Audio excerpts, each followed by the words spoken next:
যেরকম কিছুক্ষণ আগে আপনাদের জানালাম যে ফিরহাদ হাকিমের বিরুদ্ধে তারাতলা কাণ্ডে থানায় অভিযোগ জমা, এফআইআর করতে চেয়ে আবেদন জানালো ভারতীয় জনতা মজদুর সেল।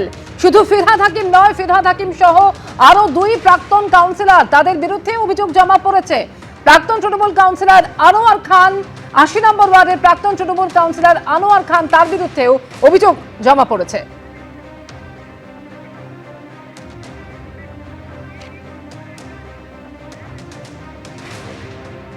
আর এবারে আপনাদের শোনাবো তৃণমূল বিধায়ক কুণাল ঘোষ কি বলেছেন। তারাতলা কাণ্ডে মাননীয় মুখ্যমন্ত্রী বিধানসভায় একটি কাগজ দেখিয়ে ইঙ্গিতপূর্ণ বক্তৃতায় বলেছিলেন, এই দেখুন ওই বিতর্কিত এবং অবৈধ ধাঁচা নির্মাণ কার সই আছে?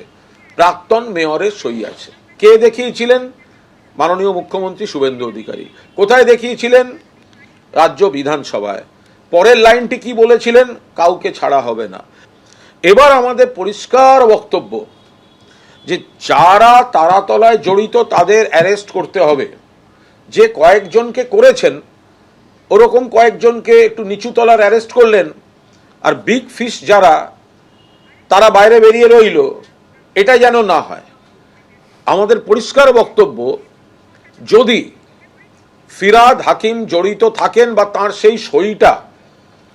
সেই সইটা যদি অন্যায় হয়ে থাকে, তাহলে ফিরহাদ হাকিমকে গ্রেফতার করা হোক। আর এরই মধ্যে তারাতলা কাণ্ডে ফিরহাদ হাকিমের বিরুদ্ধে থানায় অভিযোগ জমা, এফআইআর করতে চেয়ে আবেদন জানালো ভারতীয় জনতা মজদুর সেল। ফিরহাদ হাকিম সহ আরো দুই প্রাক্তন কাউন্সিলরের বিরুদ্ধে অভিযোগ জমা। এই বিষয় নিয়ে আরো বিস্তারিত জানবো। সরাসরি আমাদের সঙ্গে রয়েছেন আমাদের প্রতিনিধি আবির দত্ত। আবির, এফআইআর করতে চেয়ে আবেদন জানিয়েছে ভারতীয় জনতা মজদুর সেল। ফিরহাদ হাকিমের বিরুদ্ধে তারা কি অভিযোগ জানাচ্ছেন?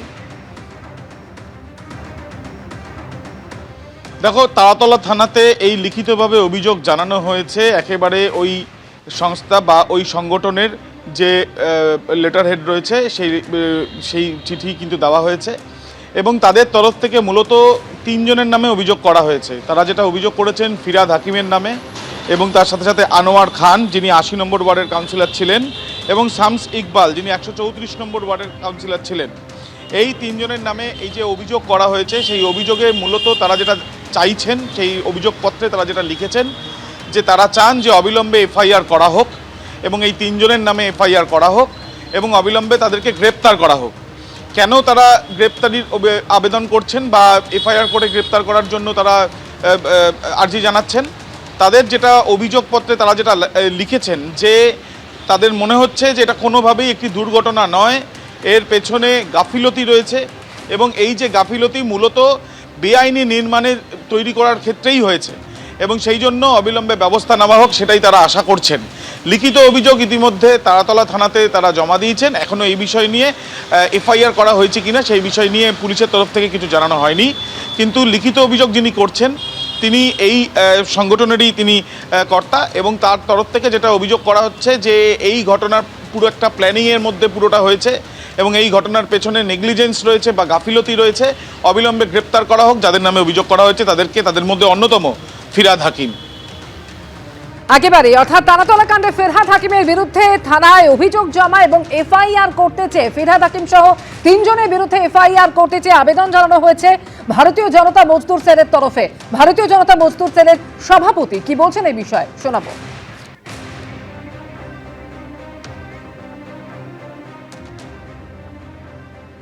আমরা কমপ্লেনটা করলাম ফিরহাদ হাকিম, আনোয়ার খান আর শামস ইকবাল, যে কলকাতা পোর্টে যত ইনলিগাল কাজ হচ্ছে সব ইনলিগাল কাজ এনার দ্বারাই হতো।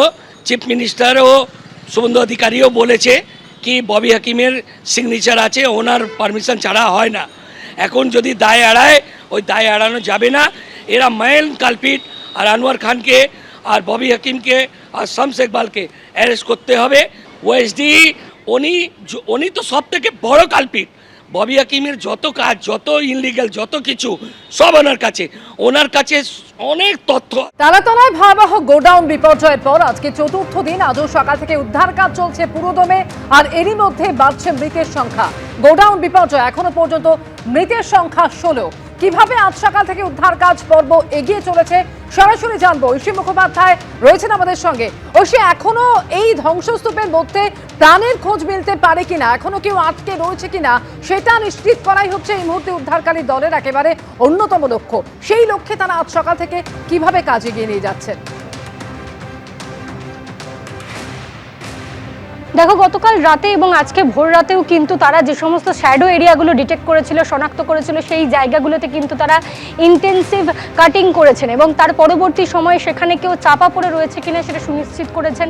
এবং এখন তাদের মূল লক্ষ্য হচ্ছে যতক্ষণ পর্যন্ত না তাপমাত্রা বাড়ছে ততক্ষণ পর্যন্ত তারা অপেক্ষা করবেন এবং টেম্পারেচার ইনক্রিজ করলে যে মাত্রা পর্যন্ত তারা চাইছেন সেই মাত্রা পর্যন্ত তাপ বাড়লে কিন্তু তারা যে থার্মাল ইমেজিং ক্যামেরা রয়েছে এবং সি থ্রু ক্যামেরা রয়েছে এবং অন্যান্য যে সমস্ত লাইভ ডিটেক্টিং সেন্সার্স রয়েছে সেগুলো তারা ব্যবহার করা শুরু করবেন এবং এই সম্পূর্ণ এলাকাটা যে ধ্বংসস্তূপ সেটা স্ক্যানিং করবেন। আমি দেখাতে বলবো শান্তনু দত্তকে ছবিটা। এই যে সম্পূর্ণ এলাকাটা, সেই এলাকাতেই কিন্তু আর কিছুক্ষণ পর অর্থাৎ এই ধ্বংসস্তূপের ওপরেই কিন্তু স্ক্যানিং তারা শুরু করবেন।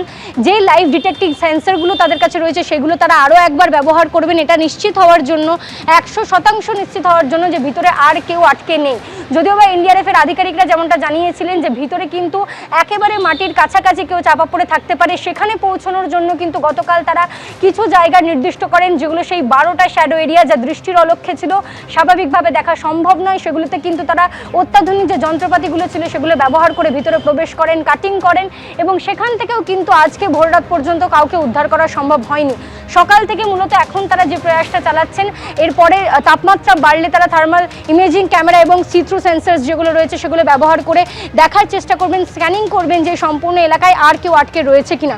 সেটা নিশ্চিত হওয়ার পরে জোন ভাগ করে তারা এই ডেব্রিস এবং ধ্বংসস্তূপ যেটা সেটা সরানোর কাজ করবেন। তারই সঙ্গে তোমায় আরেকটা ইনপুট দিই, এখানে কিন্তু এই মুহূর্তে যাদবপুর বিশ্ববিদ্যালয়ের 5 জন অধ্যাপক অর্থাৎ 5 জন প্রতিনিধি সম্বলিত একটি বিশেষ দল এসে হাজির হয়েছে। তারাও কিন্তু এই সম্পূর্ণ এলাকা সেটা পরিদর্শন করছেন এবং ঠিক কী কী কারণে এরকম একটি ঘটনা ঘটলো, কী কী কারচুপি এবং এর মধ্যে কী কী গলদ ছিল যার কারণে এরকম একটা স্ট্রাকচার এক লহমায় এক নিমেষে ভেঙে গিয়েছে, সেই বিষয়টা কিন্তু তারাও রিপোর্ট দেবেন। সে কারণে কিন্তু তারা ঘটনাস্থলে এসেছেন, ঘটনাস্থলে উপস্থিত রয়েছেন এলাকার ডিসি এবং এই ভিতরে কিন্তু এখনো পর্যন্ত এনডিআরএফের যারা আধিকারিক তারা উপস্থিত রয়েছেন। যে মাত্রা পর্যন্ত তাপ তারা চাইছেন সেই তাপে পৌঁছে গেলেই কিন্তু এলাকাতে তারা তাদের থার্মাল ইমেজিং সেন্সার এবং অন্যদিকে সি থ্রু ক্যামেরা এই সমস্ত বিষয়গুলো ব্যবহার করে নিশ্চিত করার চেষ্টা করবেন স্ক্যানিংয়ের মধ্যে দিয়ে যে ভিতরে আর কেউ আটকে রয়েছে কিনা।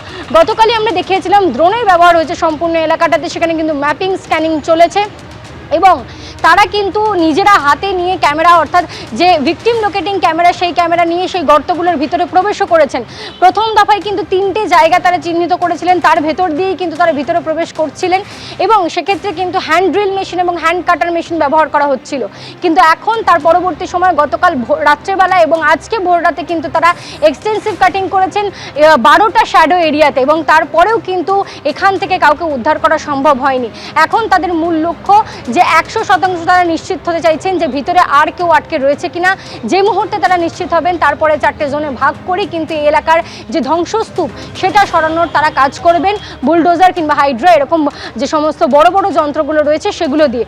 এরই সঙ্গে গতকালই কিন্তু ভারতীয় রেলের পক্ষ থেকে তাদের কাছে যে সমস্ত যন্ত্রগুলো এসেছে অক্সি কাটার এবং প্লাজমা কাটার, সেই কাটারগুলোও কিন্তু তারা ব্যবহার করবেন লোহার বিম কাটার জন্য। কিন্তু তার আগে যদি কোনো মিরাকেল ঘটে থাকে, কোনো জীবিত মানুষ ভিতরে আটকে থাকে, সেটা সুনিশ্চিত হওয়ার জন্য কিন্তু তারা যে সমস্ত স্ক্যানিং মেশিনগুলো রয়েছে, সেন্সার্সগুলো রয়েছে লাইভ ডিটেক্টিং, সেগুলো আগে ব্যবহার করবেন এবং তার জন্য এই যে প্রক্রিয়া সেই প্রক্রিয়া শুরু করার আগে এই জায়গাকার যে উত্তাপ সেই উত্তাপ বাড়তে হবে। সেই তাপ যে মাত্রায় তারা চাইছেন সে মাত্রায় পৌঁছে গেলেই এনডিআরএফের টিম আরও একবার স্ক্যানিংয়ের কাজ শুরু করবে এবং সেই প্রস্তুতি এখন তুঙ্গে। ধন্যবাদ ঐশী তোমাকে। এবিপি আনন্দ, এগিয়ে থাকে, এগিয়ে রাখে।